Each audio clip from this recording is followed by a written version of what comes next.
So if I can be kind to you, you can be kind to me, baby. That's love. That's the religion I want to serve.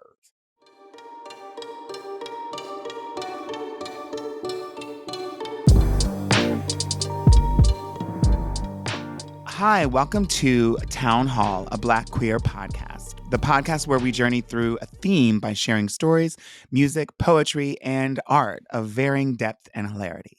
Now, today's episode is about religion and spirituality. People say it as if they're the antithesis to each other. Like, I'll ask someone, like, "Are you religious?" And they'll go, "No, I'm spiritual." I feel like religion is typically based around like a organized religion that is pretty massive. Like, there's a couple of big religions, like especially the really big ones: Islam, Judaism, Christianity, Buddhism. Um, and then those all break down into like a lot of different subsects, and then you have like maybe like Confucianism, which is technically a religion but also philosophy, and then you have spirituality, which people tend to akin more to nature. In my mind, it's like nature and spirits and ancestors. And when I think about a spiritual person, I think of like, this is probably like incense or beads or locks. And well, I think religion is basically a collection of practices that are meant to keep people in line. I think religion is literally the practice of using spirituality as a means to unify a bunch of people, whereas spirituality, I think, is probably more of a personal relationship that has nothing to do with how your schedule, how often you do these things, or necessarily how you live your life in alignment with other people. I used to be really obsessed with religion as a kid in school and social studies. When we get to the religion portion of the text, I remember being like, this is so exciting to learn about other, like, I just remember being so intrigued. I remember the first time I realized that like certain people couldn't eat like bacon, and I was like, what? You can't have bacon? Like, why can't you have bacon? Then I found out that like Catholics, I think, don't eat red meat. And I was like, y'all don't eat red meat? And then they have to like give up stuff for like 40 days. And I was like, y'all have to give up stuff for like 40 days out of the year. They all pick their own thing. They're like, I'm done with this. I'm done with coffee. I'm done with chicken But all nuggets. those things are connected to like reasons what was going on in At the society time. and the time when those rules came around. You know what I Yeah. mean? But going back to I think the first time I'd ever heard about a non-denominational church, it really made. I think it must have been a lesbian that I heard talking about it, or someone that I thought was a lesbian saying that they go to a I loved either non-denominational a church. lesbian or And so, someone that I was sure.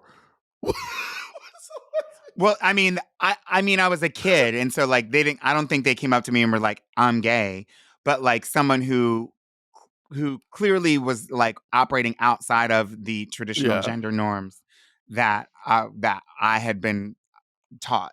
And so I think I thought non-denominational for a while. I didn't think, but I knew that at a non-denominational church you were going to find a very like diverse group of people, which included, no doubt, Mhm. some gay folks.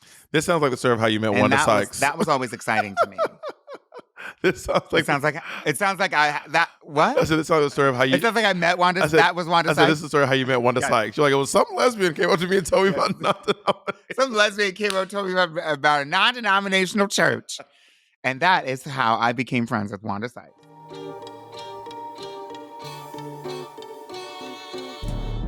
I'm Gaz. I'm from Melbourne, but I am currently in Sydney for work. I've been a teacher for the last 7 years, but I've always wanted to give performing a go. So I'm in my professional debut here in Sydney in Choir Boy, which is very exciting. I have always been queer.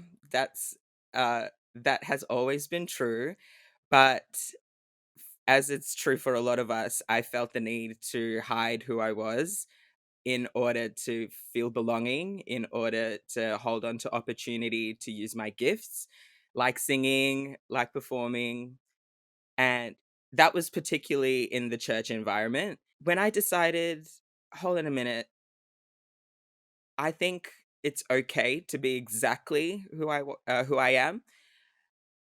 I lost church. I was actually the worship pastor. I was on staff at that church. And they knew I was queer when I took the job because there were some complaints that I had gotten the job. I wasn't out at that point, so it was all purely speculation. But I came out to them when I got the job, and they're like, yeah, we're going to do this journey with you. We think you're perfect for the job and all of that jazz. And after that, my sibling decided that they wanted to publicly come out. I said, Slay, just know that the clock is ticking, that we are going to lose.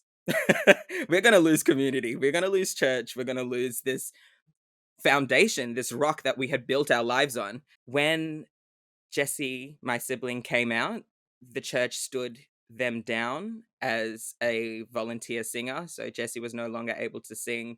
I was incredibly heartbroken, incredibly angry, and I resigned instantly. At that point, because I'm a bit of a people pleaser, I thought that if I stayed a part of the community, not as staff member, but just being there as a representation for gender diverse and sexually diverse people, that change might happen.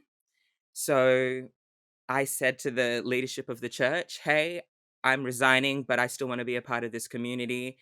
The laws were changing in Melbourne at that time, that they could no longer pray the gay away. And I made it clear that you're going to need to have someone to help you understand what it's like to be queer in a religious space, queer in this specific space. And I would love the privilege to, guide and share my experience. It was pretty much static silence. They didn't want to have any further conversation. And that was heartbreaking. It was painful. It was like being a stranger in your own house. This church I had called home for 14 years, and all of a sudden, it was just like everything that I had done to contribute to that community, contribute to that congregation, it just felt like it wasn't appreciated or perhaps even worth it. So I went into a pretty dark place with my mental health, grieving. It was a lot of grief. Everything that I had invested just not seeming to have a return. So it was just like a lot of grief of everything that like I had held on, and this is who I am. I am a worship pastor. I sing. I do this. Didn't have that at all anymore. A lonely, lonely time where you're looking at people who you thought were family. You used that word. You said family. And where are you now? My faith is still a really big part of who I am. I don't feel the need to go to a church service. I do feel the need to connect with the divine, with something that is bigger than me, whether that looks like the divine in other people. And it's a cliche term, but I've deconstructed everything that the religious institution has taught me, and I've built my new faith on three things. It's to love God up there, but also in here and in others, and love people for exactly who they are. When I was able to love myself without shame, I was able to love my neighbor for exactly who they were and not hold any Bible verses or whatever tradition over them. I am just chasing what the Bible calls the fruit of the Spirit, which I do not believe that Christianity has a monopoly on. I believe humanity in all of its expressions can experience love, joy, peace, patience, kindness, goodness, gentleness, self-control. That's what I'm chasing in life. If I have that, I feel like I'm close with God, and I feel like I'm close with others and myself.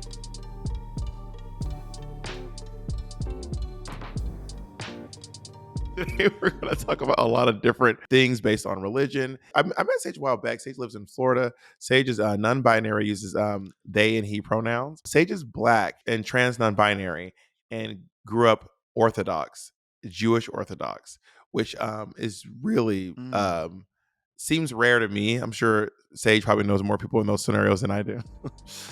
So this is Sage. Hi, my name is Sage Rosenberg. I am a trans masc, a Jew of color, which for a lot of people sounds like a lot of terms that maybe, do those all go together? And I'm like, yes, they in fact do. I was raised in Miami Beach in pretty much an all-white community where we were there was one other family that had a brown child, but it was pretty much just us.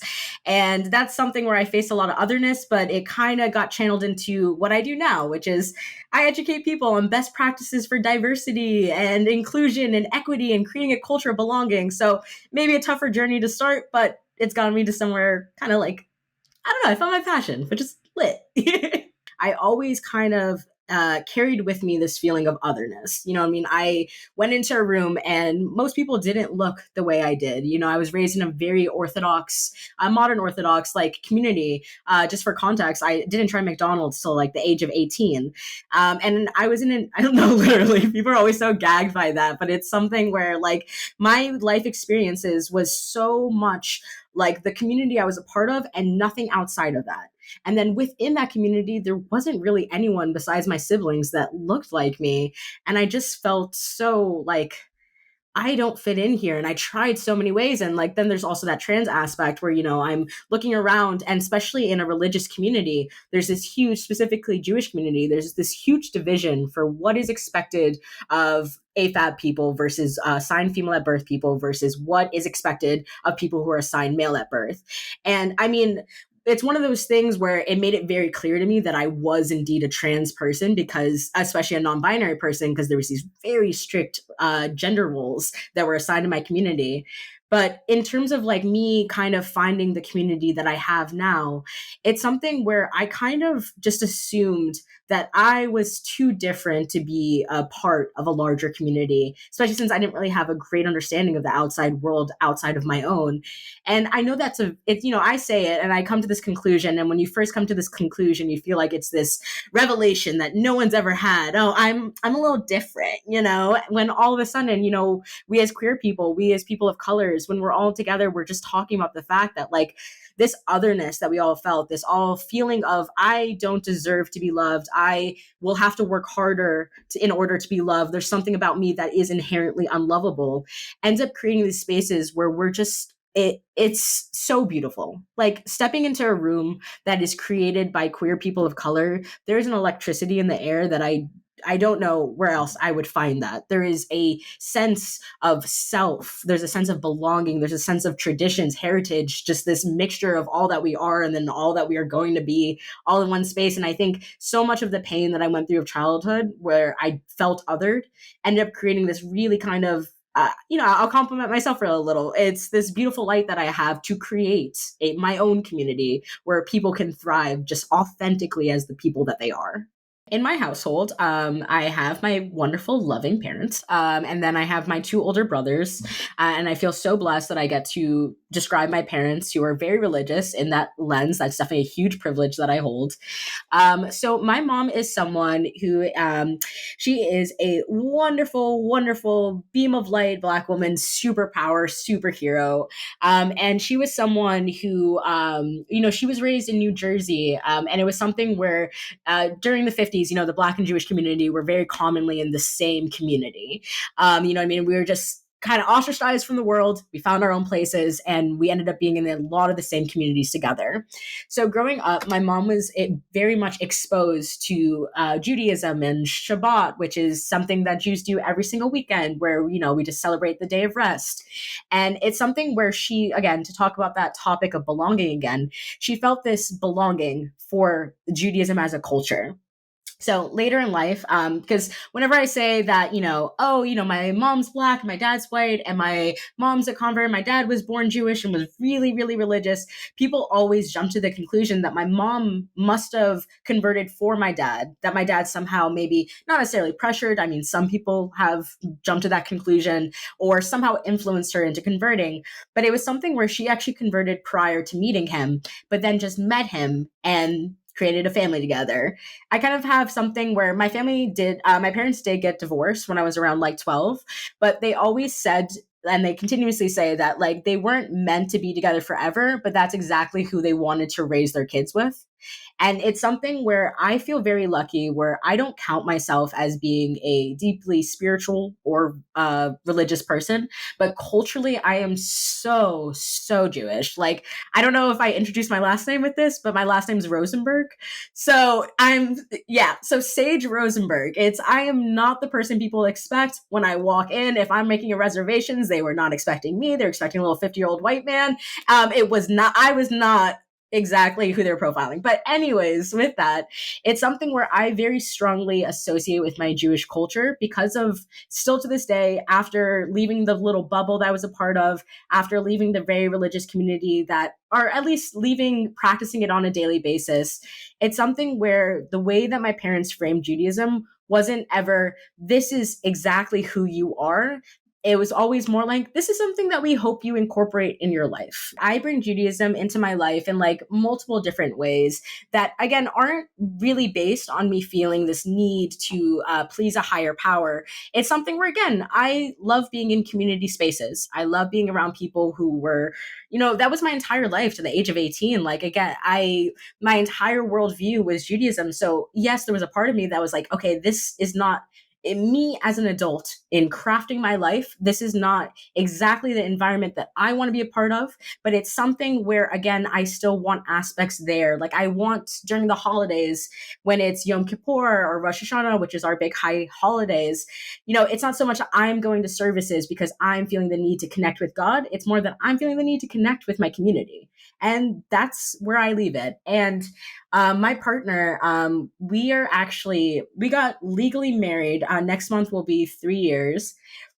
3 years ago, but we got legally married, but we never counted that. We never counted that marriage ever, but we count the fact when I tell people, I'm like, oh, we got married a few months ago because we finally had the religious service. That's how typical Jewish weddings did. Obviously, we did a very non-binary queer spin on everything, but it's just, I've found ways that, again, like, I'm upholding my heritage without letting it dictate what my daily practices are, what makes me either a good or bad person, what makes my life worth living. Like, that kind of stuff is not so much where I focus my connection with my religion. It's purely the aspect of, this is some place where I feel a connectivity to the people around me.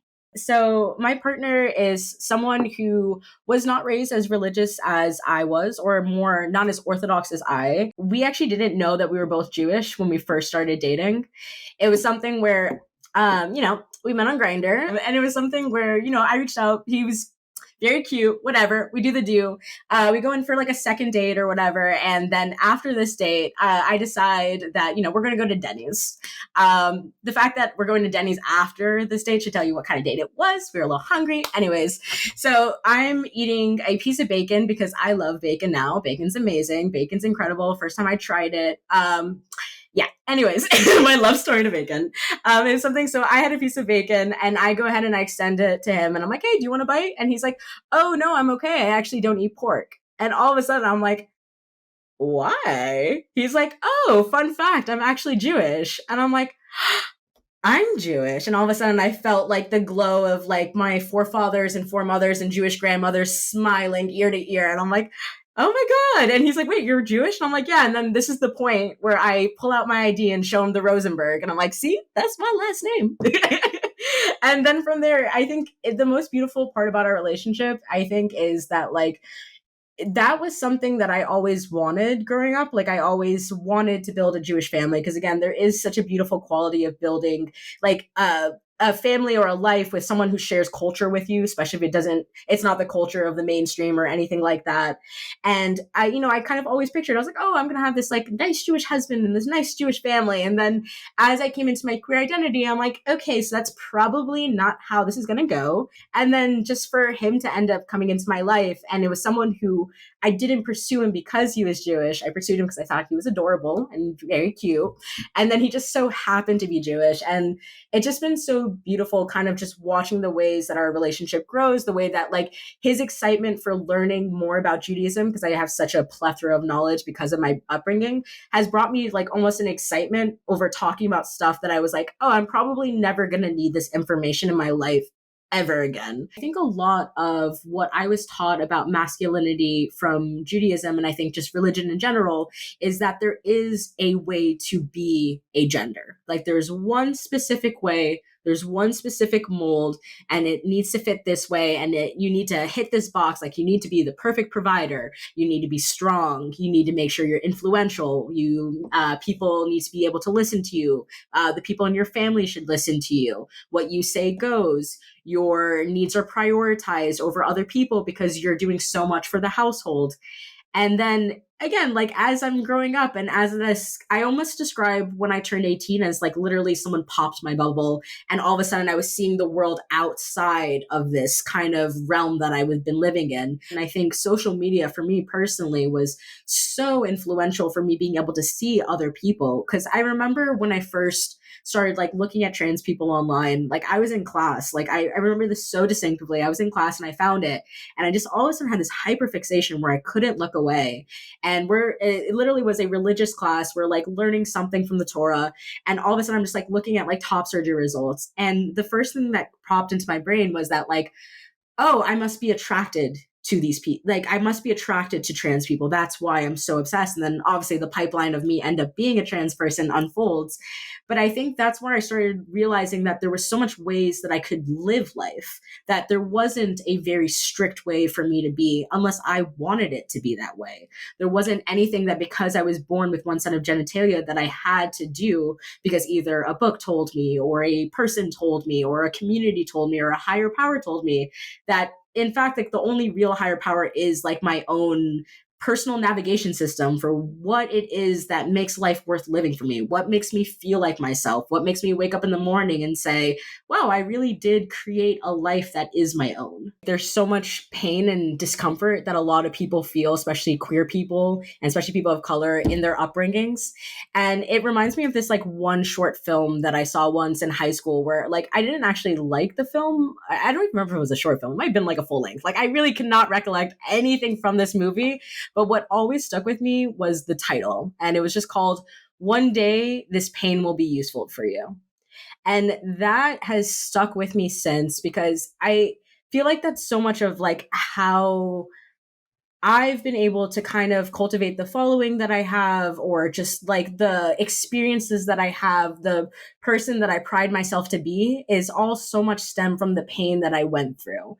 And again, it's not something where I would go back in time and relive those years. Like no one could pay me enough money to relive high school. Like no one could pay it, but it's something where I feel so immensely grateful and thankful for the fact of the insights I got from feeling so outside the norm, for feeling so different than everyone else, from just kind of breaking the mold, even though it is so uncomfortable being different than everyone. And that's something that as queer people, we're all in the same rooms and it's like, yeah, we went through that. We know how this goes. But we are also, like, if you're looking at it, like just kind of trendsetters, like the way that we're seeing how people are picking up on our lingo and our fashion, and they are yassing and slaying the day. And I just think it really does come down to the fact that like this, even though we went through all of that, us still just sticking and being ourselves. And it's this light. It's something that like, I really do feel so thankful for, because it sucks that it comes from hardships, but at the end of the day, there's so much pride in just being different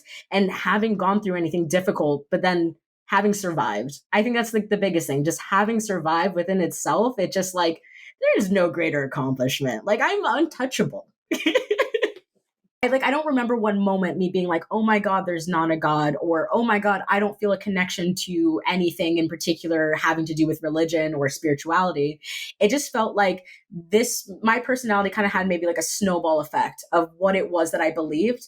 And it was never so different that all of a sudden I'm like, oh my God, I'm a different person now than I was a different day. It felt like something that was just building up over time, if anything. There's so many times that like, I do diversity, equity, inclusion trainings professionally. And I feel like so much of the cultural lens of things that I've learned from Judaism that I've viewed as being positive, like there's this aspect of doing teshuvah, which is this act of kind of it's basically taking accountability for doing something wrong. You know what I mean? Specifically when you're talking about someone else, where it's like, okay, I did something wrong to this person. I have the obligation to do tshuva. I have to go ahead and get acceptance. I have to make sure that this person actually feels seen, that they know that I've hurt them. And in diversity trainings, that's such an important model to have, which is after you have done a micro or macro aggression, how are you then going to respond so that this person actually feels healed? Not so much I'm just saying sorry, because and I've learned about this subject, and just saying sorry wouldn't be like teshuva in God's book. It would be something where, again, you have to make sure that you're actually righting a wrong as best as you can, and extending an apology that's actually not just the words, but the sentiment, the intangible feeling that someone knows that, one, oh, I'm sorry I've offended you, but two, I'm going to try to make sure that this doesn't happen again. And again, so there's aspects of religious teachings. I could open this book at random and I could find something that I do not stand by. I did not sponsor this message. This is not on brand for King Fem Enterprises. Absolutely not. But that's something where, again, that's why, again, I just don't hold myself for that exact reason as being a, like, religiously I'm Jewish. Like, it's like culturally I'm Jewish, because again, I think there's multiple ways that we can look at religion. I don't think it's always has to be something where, like, this ancient book years ago, you have to agree with every single thing. I think I've talked to a lot of different people where it's something where, like, okay, I'm not going to agree with this as a sentiment, but if I'm getting positive anything from this, if it is healing any type of relationships I have, it's improving my life in any way, I think that it's just something where people have like a very like all or nothing approach to life in general, or just the need to box yourself into labels and a way of doing things. And especially me as being like a non-binary queer person, like so much of the lens I have is that like I don't need to be one thing. I don't need to do something in accordance to. The only way I need to do it in accordance to is however I want to do it. However it makes me feel like I'm representing myself as best as I possibly can. What would I tell a younger Sage? All right, well, you're a baddie now, so period. But no, I think in all seriousness, you are very happy at this exact moment in time. Like, just maybe I'll give him like a piece of paper. I'm holding up a newspaper that shows the date, and I'll be like, you're very happy right now. And I think I might just leave it at that, honestly, because I don't think anything besides that, like, oh, don't worry, it gets better. Don't worry, you find your people. When you're depressed, when you're in a bad place, none of that stuff means anything. It's just things that people say to you to make you feel better, but just strong proof that it really did get better. I really am leading a life that I find very fulfilling. I've lovely group of people around me. I've did all this lovely, lovely stuff, and I just am genuinely happy. And I think that's what I would give them. Our next guest has their doctorate in educational justice, and they are a professor who examines the intersection of identity and gender, race, and entertainment, which sounds absolutely perfect. And so far, these stories are as varied and as eclectic as religion can be itself. And so I'm really excited to introduce to you Dr. John Paul, who uses they, them pronouns. My name is John, also known as Dr. John Paul, and I am a writer and an educator and well-known, I would say, social media critic or some type of critic of that nature. Religion is always very interesting to me because there are so many things now that I know about religion that I didn't know when I was younger, and I think it helped frame or shape those moments when you kind of have like trauma moments or moments where you're like, oh my God, I'm in so much duress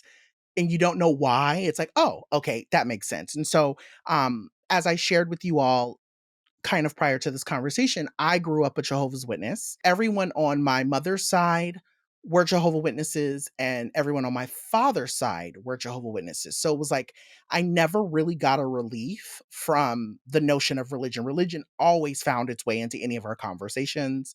Religion found its way into the way I going to school. When you're a Jehovah's Witness, you can't, no Pledge of Allegiance, no birthday parties, no holiday parties.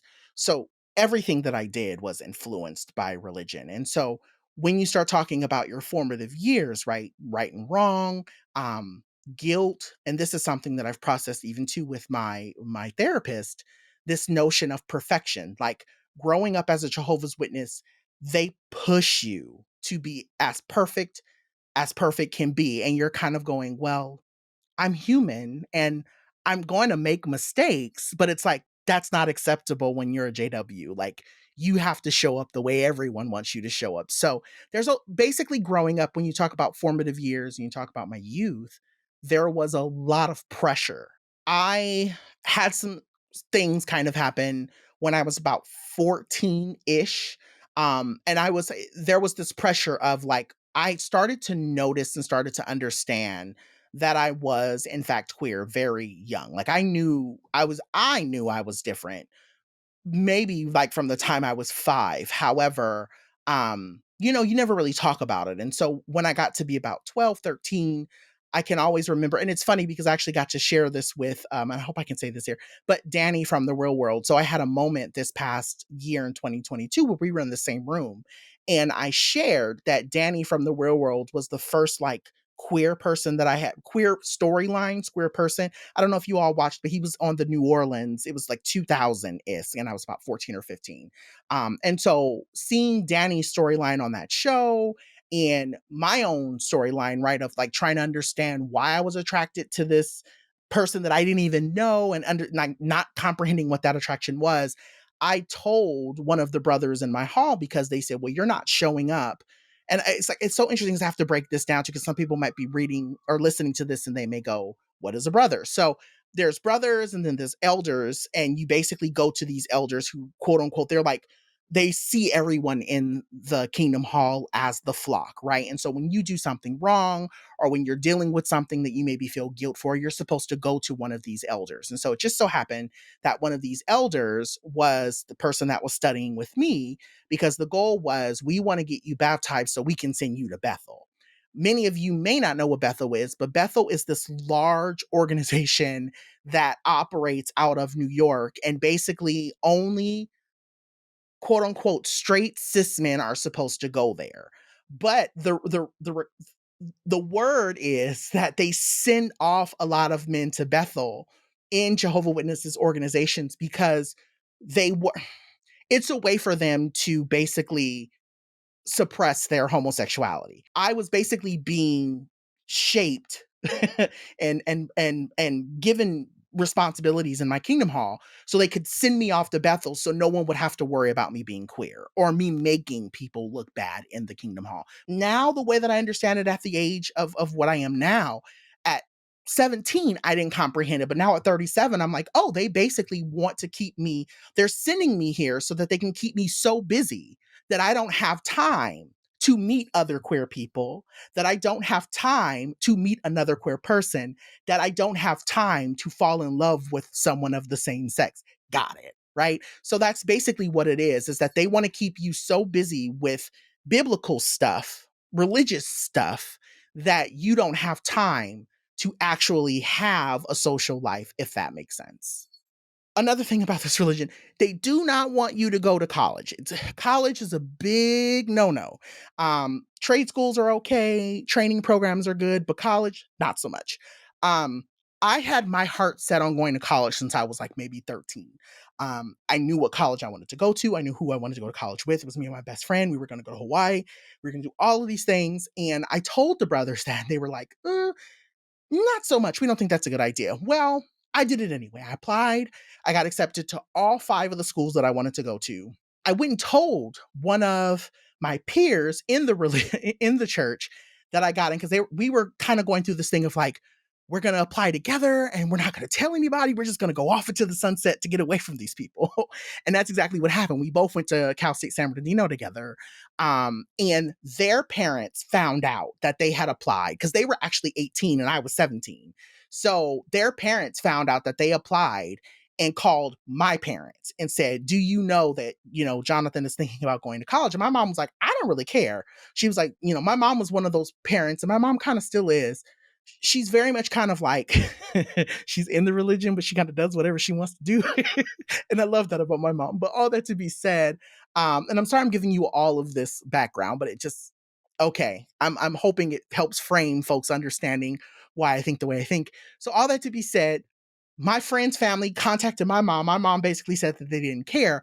Well, the brothers and the elders in the hall, they found out. And one of the brothers came to me and said, I don't think this is a good idea. You are basically, they hit me with 1 Corinthians 15:33, bad association spoils useful habits. Everybody who went to college was bad association. There's people who are of the religion and people who are not. And anyone who is not a Jehovah's Witness is considered bad association. And so because I was going to college, I was putting myself in a situation to be around other people who were quote unquote ungodly. And so I was setting myself up to quote unquote, I think they're now being able to process it. They were worried that all of the work of indoctrinating me was going to be undone by me going to college. And that's actually what happened.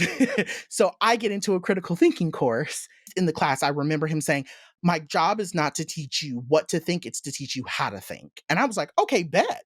All that to be said, turn in that paper, one of the papers, and the guy comes back, the teacher comes back to me, or professor comes back to me, and he says, all of this stuff is stuff that you've been taught from your religion. I want to know what you believe. And it hit me that I didn't know anything outside of the religion.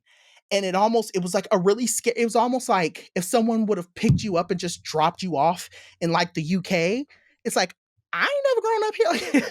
I don't know nothing about no trialities. Like, it literally felt like I had got dropped into a whole different world because that bubble had popped. Like, girl, you don't know anything outside of that. So all that to be said, I'm having, I'm still meeting friends, I'm still meeting people. And I think I went to the movies, and I'll never forget it. I went to the movies with a friend of mine. I had started working at the Starbucks on campus. I went to the movies after work with one of my coworkers and his girlfriend at the time. And we all went to the movies. It was a whole bunch of the folks who worked at the Starbucks on campus. We all went. And then, like, maybe that Thursday or that Sunday, I'm not sure which day it was, I got called to the back in the hall. And I go back there and I'm like, what's going on? And they tell me, somebody saw you. They didn't tell me who. They said someone saw you at the movies with people who are not witnesses. What's that about? And that for me was the real kind of like, I'm being watched. Like, this is scary, right? So now it's becoming, it's not just the indoctrination, it's the idea that I'm being watched that really set me off. And I was like, wait a second, this is way more than what I ever signed up for. And so I still going to college, still getting to know people, and I meet another girl who also was a Reformed Jehovah's Witness, and she basically was like, look, girl, I hate to break it to you, but you're in a cult. That day lives so fragrantly in the front of my mind. I basically had to go in. There were 6 brothers around the table, and they basically said, we know that you're queer. We know that you're hanging out with the wrong people. Either you sign this paper and we put you on reproof. So I have to break this down too, because there's something called reproof and then there's something called disfellowshipped. So even though I had interest in like hanging out with like people who weren't witnesses, and I did have like a little love interest at the time, there was nothing that they could prove that I had done that could have disfellowshipped me. Now, baby, I was out here I was living my life. Now, I was freshman in college. Gas was cheap. I was living. WeHo was only a good 45 minutes away. Girl, I was getting my life, right? But all that to be said, no one could prove that I was doing anything wrong. So reproof is, we'll take away all of, you can't talk to anybody, you can't hang out with anybody in the religion, but you're not disfellowshipped. You can say hi, bye, and that's basically it. They could not disfellowship me. And when they put that paper in front of me to say, you're attesting to be put on reproof, I started asking questions. I said, well, I just want to know who is following me. That was the only question. I said, I want to know why I'm being watched. Why am I being surveilled?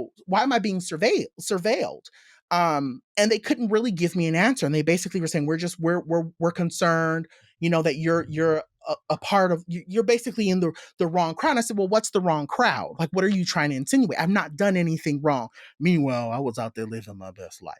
But all that to be said, I was still concerned. And so I told them, I said, I'm not signing this. And they basically said, well, if you don't sign this, we'll have to disfellowship you. And I said, I'm not signing it.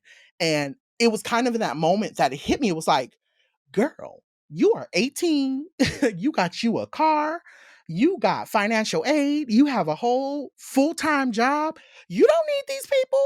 And so I grabbed my keys and I got up and left. And I said, y'all can do whatever y'all want to do. I said, but this, I said, and I didn't say it in that way. Jonathan, 37-year-old Jonathan would have said, girl, if you don't get out of my face. But, the 18-year-old me, 18, 19-year-old me was kind of just like, you know what? I think I'm going to go ahead and leave. And I left and I never went back. That was kind of like, that was the last meeting that I ever had. And it's weird because I'll say this and then we can go on other questions. I still get letters from them saying, we know that we would love to start a study with you. We would love for you to come back. And it's weird because the only person that I still talk to that's a witness is my mom. But I know for a fact that my mom would never do that.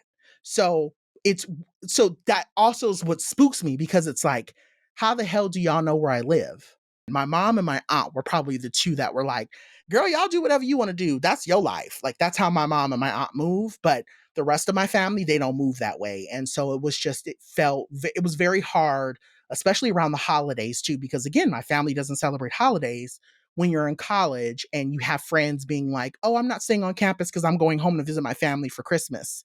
And you're kind of like on campus by yourself because it's like, well, I can't go home. And I'm by myself here, you just kind of feel very isolated. So I think in the first the first few years that I left the religion, I felt very isolated. Being a JW, being a Jehovah's Witness, the one thing that they beat into your head especially as a cis male, is how to like public speaks, right? So you're supposed to give talks and you're supposed to do all of these things. Like you go door to door and you knock and you talk to random people. So for me, like my partner is always kind of on me about that because I can go anywhere and be friends with anybody. It is very, very easy for me to talk to people. And that is the one thing that I've taken away from that religion is even in my career, like I'm a public speaker, like as a consultant. I leave next week to go do a public speaking. I just came from another school this week. Like public speaking does not scare me. But I think for me, religion, I look at religion as being this thing that is used to control people. I think it is extremely scary. I think it's way more, and again, this is a personal belief. I believe it's way more harmful than helpful. Why should anybody be a part of an organization or be a part of something and feel like they can't show up as their authentic self? That's the struggle that I have with religion. I struggle with the fact that so many people, male, female, trans, queer, regardless of black, white, there are all of these kind of segments of religion that people fall into, and it creates this really unnecessary evil. It's hard for me to believe that some entity would put a whole bunch of imperfect people in a space, right? Create them imperfectly, and then say, I'm going to critique you for not being perfect. Like it boggles my mind to believe that, right? And so I believe if there is a God or if there is a godlike figure, that this figure is a representation of us, that it understands anger, it understands frustration, that it understands love, that it understands unhappiness, it understands happiness, that it has all of the same emotions and feelings that we have. But more than that, it understands how imperfect we are as people, how many issues we are all dealing with and why we're dealing with them, right? I think people use religion to control people. I think politics are used to control people.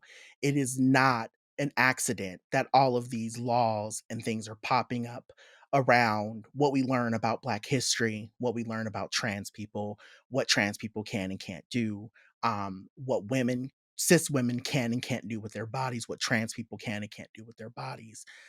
It is the same way that religion uses the Bible to control people or use Bible verses to control people.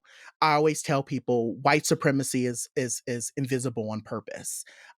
It's intentional, right?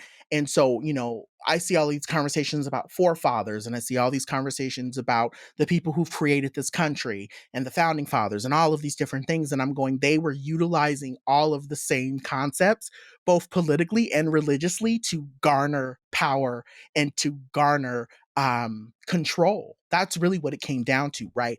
And a lot of the stuff we see in our country, especially as Americans, started with colonialism. It started with the idea of, I'm going to take my religion and I'm going to push it off on you. And then I'm going to tell you this terrible thing that's getting ready to happen to you was of God, right? But only knowing and understanding that it's all a political way of trying to keep control. I would challenge anyone who is kind of set up in their religion to start thinking about, what is oppression? What does oppression look like? And how does oppression work? How I got to kind of this place of, white supremacy is everywhere. I started a lot with reading, again, I was very grateful to have a dissertation chair who was very, very, very, very in tune, not only just with critical race theory, but was very in tune with positionality, right? And helping me understand how power structures work. There's a scholar named Messawa, and he talks a lot about the blend between feminist theory and the concept of queer race theory. And that's kind of the crux of the research that I do. I still do a lot of writing. I want to shout out Kimberly Crenshaw, because Kimberly Crenshaw was the one who gave me the actual word to understand my lived experience as a Black fat queer person. But I also wanted to shout out, I genuinely always, whenever I do a talk, I always open with the same slide, and it's always a slide of Marsha P. Johnson, who threw the brick / started ACT UP, and who was doing all of these things for Black queer people, specifically BIPOC queer people in New York in the early 80s, right before her untimely death. I talk a lot about Audre Lorde in my work. Audre Lorde actually was one of the people who helped me understand when all these terrible things started happening to me in a job that I had years ago. It was reading her work that helped me understand, oh, that's why they're coming after you, right? Because you're telling the truth. It was Audre Lorde who made me feel like, oh, okay, I actually am doing what I'm supposed to be doing. And this is why, because I'm able to read her stuff. Roxane Gay helped me understand a lot of my identity as a fat femme person. But more than not, James Baldwin, I think, I live by this quote, I critique America because I love her. And that's literally who I am. I critique things because I'm not critiquing it because I just want to be that asshole that's in the room. I'm critiquing it because I want it to be better. I want white people to be better. I want us to be better to each other. If I sit here and I let us treat each other terribly, then I'm only a part of the problem. And so all that to be said, I know I gave a whole bunch of names, but and that of Beyonce. Again, I'm just keep throwing her name out because she's mother. My religion and my God would be love. And I know it's so cliche to say that, but I say in so many words, I genuinely love people, and I genuinely love loving people and being nice to people. I think about this often, right? Like, I've had days where my day started off so crappy, and I went somewhere and someone said something to me and it changed my entire mood. That's God to me, right? Like, there are friends that I have and friendships that I've built with people. I'm trying not to get emotional, where they have seen me and helped me in ways that they will never know. And I go, that's God. That's the religion we should all be aspiring to. That I'm looking at you and I'm looking at you and I'm going, you have been through probably some things in your life that I will never understand. I want to extend to you the grace and the graciousness to be kind. So if I can be kind to you, you can be kind to me, baby. That's love. That's the religion I want to serve. I would tell the 16, 17, 18-year-old me, you are literally going to be the person you didn't have for so many people, and your life is going to be so good, and you're not going to be able to stand it. Like, you're not going to be able to fully understand why. And there are days, I kid you not, I get up and I go, I don't know why I don't know why I was chosen for some of the things that I do or some of the opportunities I've had. But I go to bed and, honey, it is so nice to know that finally everything feels like it's all making sense. I didn't meet a self-avowed, is the word I'm looking for, witch until I moved to New York City, and I met a lot of witches in New York City, and I was really intrigued by it. When I was in Georgia, this would have terrified me.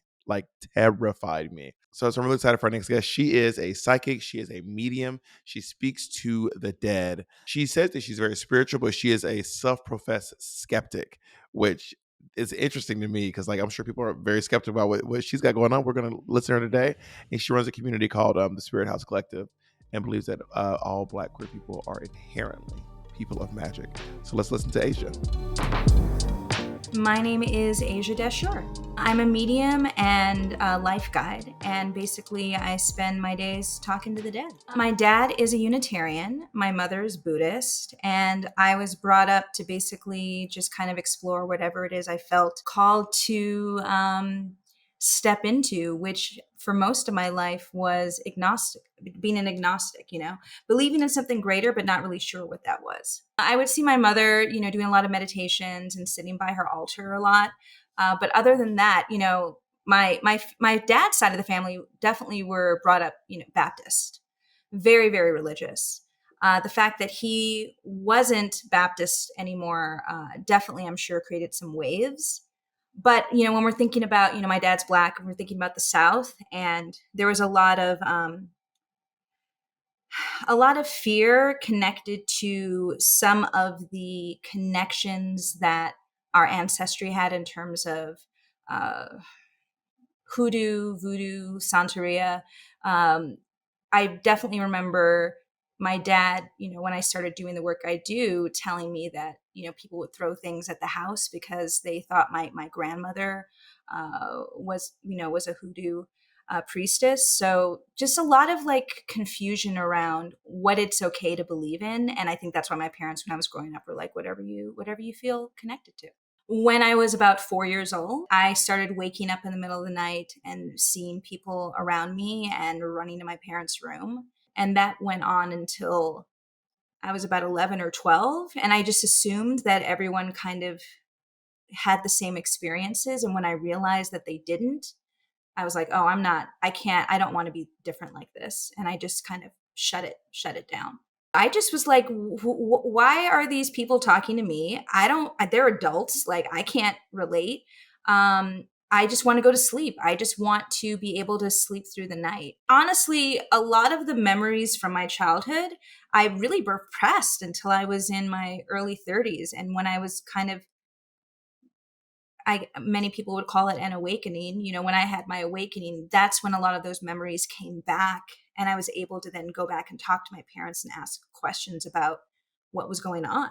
I had gone through a really bad breakup, and was living in LA and had decided to basically restart my entire life. And I had moved to New York, and I discovered, or was having the realization, that I'd been incredibly depressed for almost a decade. And I was thinking, either this is just the way life is, where like I guess I'm never going to be happy, and this is just the way everyone's life is, or I need to figure something out.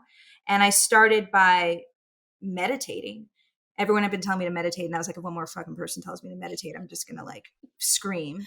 But that's what I started doing, and through that meditative practice, all those memories started coming back. I started, what I would call living in flow, like just synchronicity. Things just started like clicking into place. I started meeting other people who basically became teachers through experience. And then once those memories started coming back, again, this was only for me, this was not for any other lofty goal other than not being depressed anymore.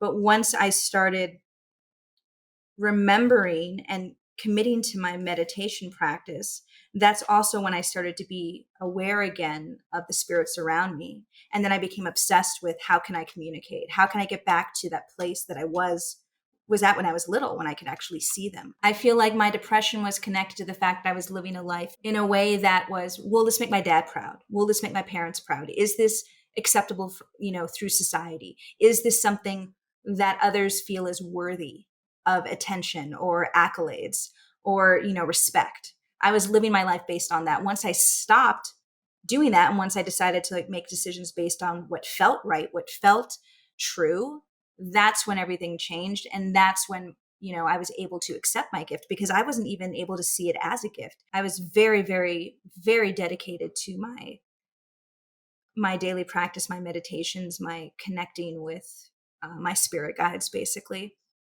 And then one day I heard one of them say, you need to merge your life coaching practice with mediumship. And I was like, oh, that's no, like that's too much. Like I can't, that sounds like a bad idea. And my guide said, no, this is exactly what you need to do. Do you trust us? And I said, yes, I do. And as soon as I merged the two, everything changed. And there was a lot of shame attached to it in the beginning, a lot with my partner, with my family, with, I mean, honestly, with everyone, with my friends. I still have friends from before I started doing this work who have never, ever, ever, ever mentioned the work that I do. Just will, and probably will never mention it. You know, I have family members that won't talk to me. You know, I used to hear people talk about, you know, oh, this is my calling. And I used to think, what does that even mean? You know, like, what is a calling? And this, and then I realized through my experience, like, there's nothing I could only move forward. With every fiber of my being, I knew this was the work that I was supposed to be doing. I mean, at one point, my partner asked me to stop because things were getting kind of crazy at the house.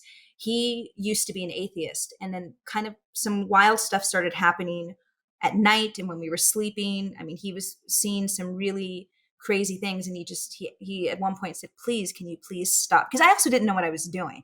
I was just, it's, you know, just trying to figure it out as you go. Like, anyone want to talk? I'll talk, you know, which is not the way to do it. And he said, can you please just stop? And I said, no.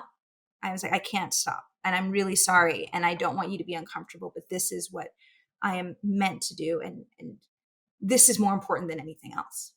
I think that everyone is born with an intuitive ability, and I think everyone is born with an ability to connect to energies around them. But I think we are also, some of us are born with a deeper connection. When I first started doing this work, I was thinking, I had experiences as a child. I want to see if I can get back to that point of that potency, of that connection.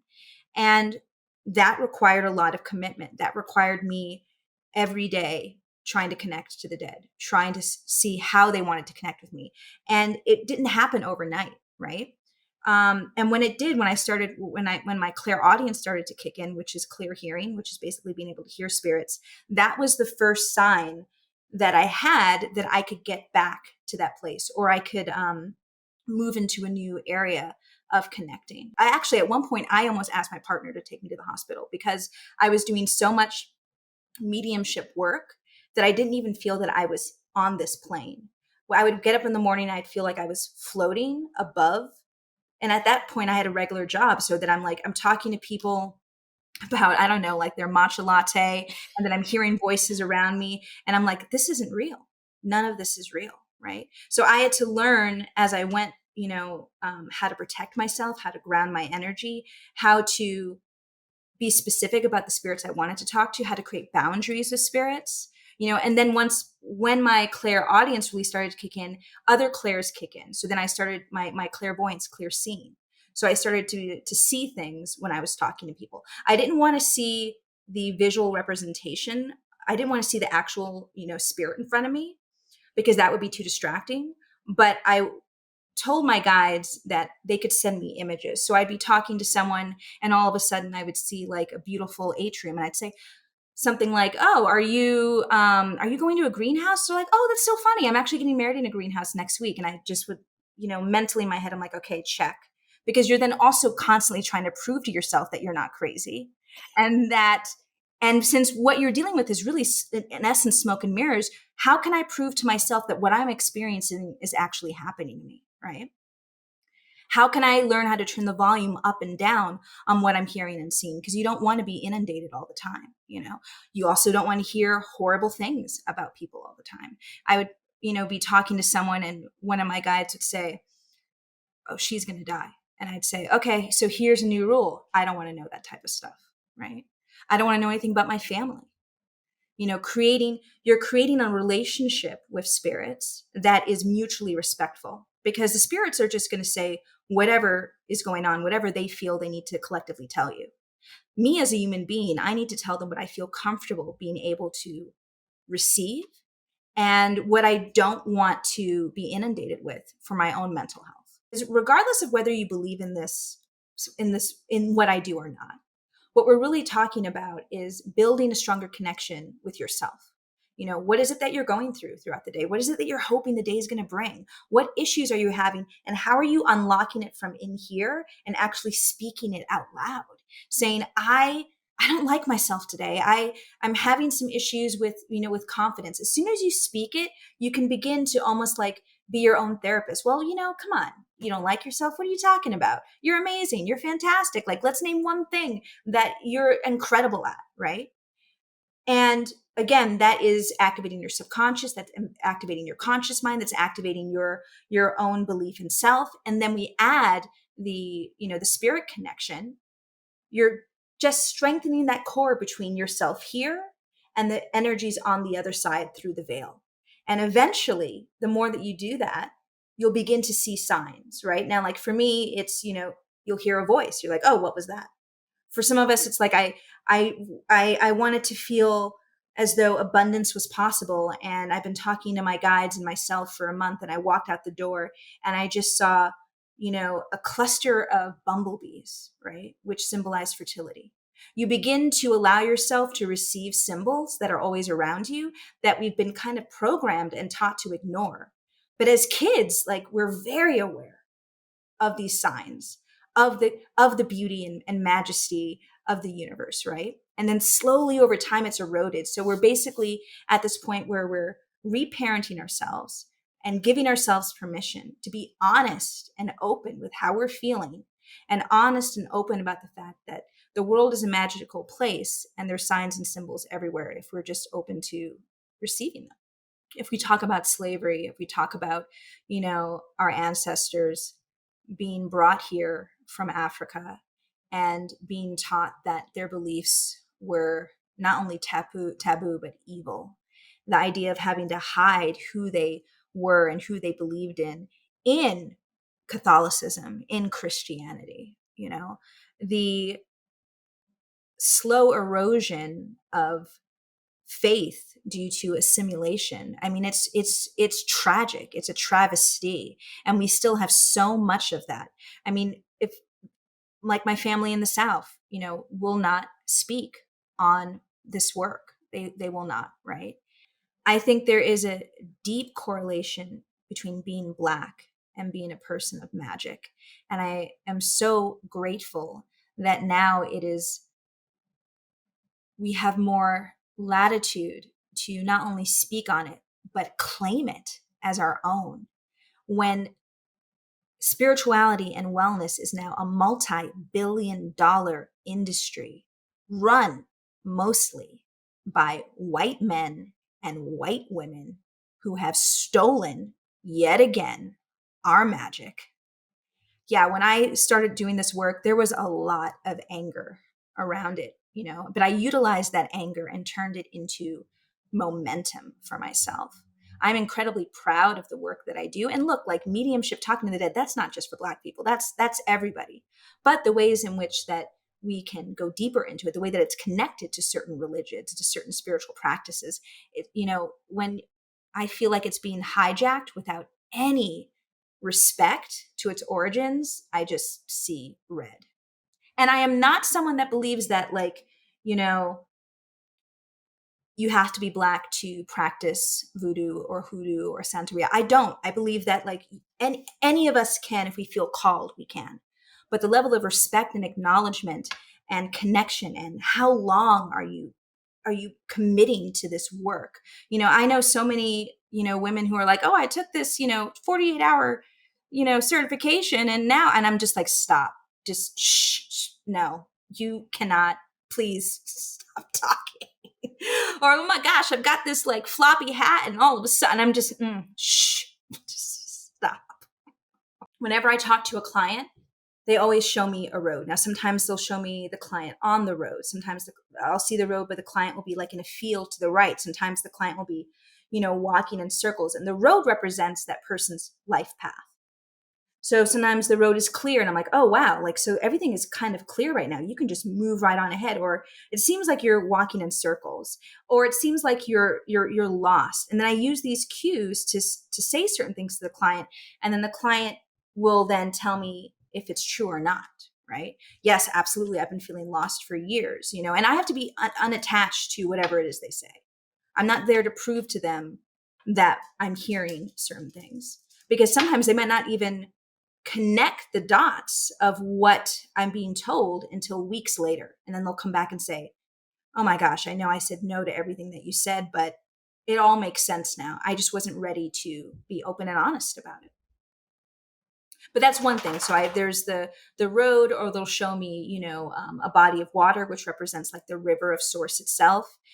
Sometimes they'll show, like, again, a person in a boat with like with the oars, or sometimes they'll just show them like floating, or sometimes with water up to their neck. All of these are to help me understand where that person's, where I'm meeting that person, so I can have a clear idea of how to get them on track, so to speak, or to give them advice from their guides that they're really going to be able to pick up and utilize tangibly, because that's what spirit guides want. One of the things, I have so much respect for spirit guides, and I have so much respect for spirits. One of my biggest pet peeves is whether if you're coming to see me or doing a sound journey or Reiki or whatever, you're receiving medicine. And then one of my biggest pet peeves is then people who don't do anything with it, right? Like, oh, that was cool, that was a great experience, and then nothing. And I'm like, oh my gosh, these spirits are coming to you and saying, this is what you need. Let me give this to you. This is what is going to help. Let me show it to you. And then to not do anything with it, it's such a slap in the face, because there is no doubt that if you utilize what your ancestors and guides are suggesting, that your life will 100% change for the better. There's been so much vilification of honestly anything connected to Black history when it comes to faith, when it comes to belief, when it comes to magic, when it comes to, when you walk into a church, whether it's a Catholic church or a Christian church, there are tons of candles that are being lit. When we go back in time to, the African tribes, fire was one of the first, magics that not only was created, but that was utilized to connect to the dead, to connect to spirits, to connect to our soul. So I think that when we think about religion, we have to also think about the story of mankind, and Africans were the first people anyway. So the more honor and respect and desire we have to learn where we came from, the more open we're going to be with ourselves and our own evolution. And that goes into actually queerness. We can talk about, it just makes me angry when I think about the way that that straight white men have just tried to strip away our magic in every single form due to fear and insecurity and ignorance, right? I think the more queer, people of color, those who've been viewed as outsiders, the more of us that there are that have access to abundance, we have access to change the world from the inside out and make it exactly the way it was meant to be, free in every single form. So that's what I sit at my altar and ask. How can I help the world be more free? How can I help the world be more connected? How can I help myself have the strength and courage to keep doing what I'm doing, despite all of the bullshit we're constantly being inundated with?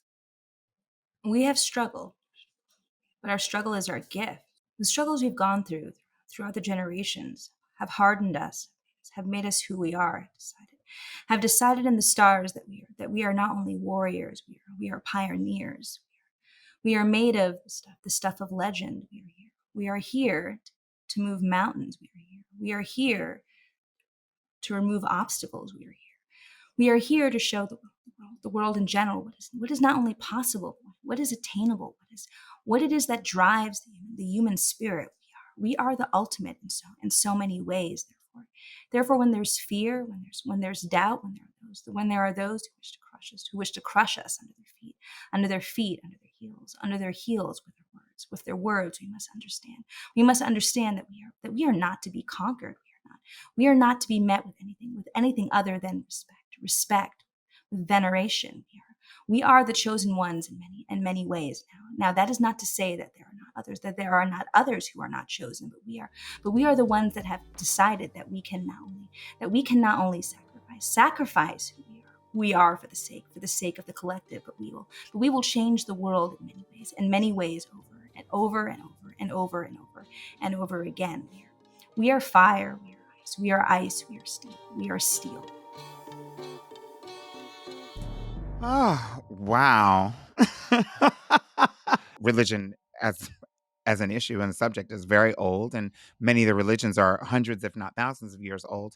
And they were, I believe, invented to give us, a sort of list or procedure how we should conduct ourselves, since we don't have um, the type of science that we have developed today, and we don't have the answers for a lot of things about where this light comes from in the sky, or what happens to the body after you put it in the ground, or any of those things. And so, you know in lieu of all those things, we have religion, which Yeah. served to answer a lot of things, but was also the cause of so many wars, people fighting Madness. in honor of religion, and doing a lot of the things that humans have done, either individuals or humankind has done, that I would say were destructive to each other, were done in the name of religion. I think religion is one of the most destructive things on the planet, if I'm being fully honest. And, you know, it can be very divisive. And even though religion has been used for a lot of these really dastardly and harmful things that I view as harmful, it is important to note that other great things have come out of religion and people's connection to religion, especially when we're thinking from the charitable lens. And so that's important. Catholic Charities has helped a lot of people, even though they're connected to the Catholic Church, which has done a lot of harm. And so, individuals in the name of religion can make their own choices. And so I don't want to discredit that. Some great things have come out of religion. The patriarchy and masculinity are the driving forces behind the reasons to go to war, but using things like religion as an excuse. Because if you look at the texts that have been put out, the documents that we follow through these religions, it doesn't say you need to go to war Oh, no. because God wants you to go to war. It's people misusing religion as an excuse to do a lot of these things. And I think that the driving force behind those things are people's connection to gender, class, race, and And I'm sexuality. going to throw in And there, those are by things that, class, we're going to throw in like money and greed and yeah, capitalism. absolutely. And so those are the things that I think really, from my perspective, at the root of it, are when someone is taking it upon themselves to correct other people or tell them how to live their life or change their life. A lot of times it has to do with that person's the people's sexuality, genders, class, access to money, um, and things like that, but they're using religion as an excuse. The whole Jim Crow was like all about Christianity, but it really wasn't. But I You know mean, what I but mean? also the Bible literally tells you how to purchase and sell slaves. So like, I mean, what you know what I mean? The Bible is literally like, this is how you do slaves. This is how you get them. This is how you got to treat them. This is how you got to sell them. What So is for it? someone who's like agnostic atheist, this is kind of wild. When I was younger, I thought I saw an angel.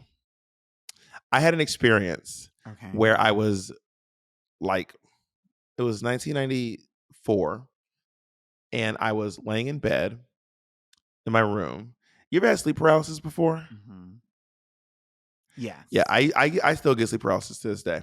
And I remember being like trying to move, but I couldn't. And then I finally, and while I was having the sleep paralysis, this white man came from the ceiling of my bedroom, and he said, "Don't go to Mississippi this summer, or your grandma's gonna die."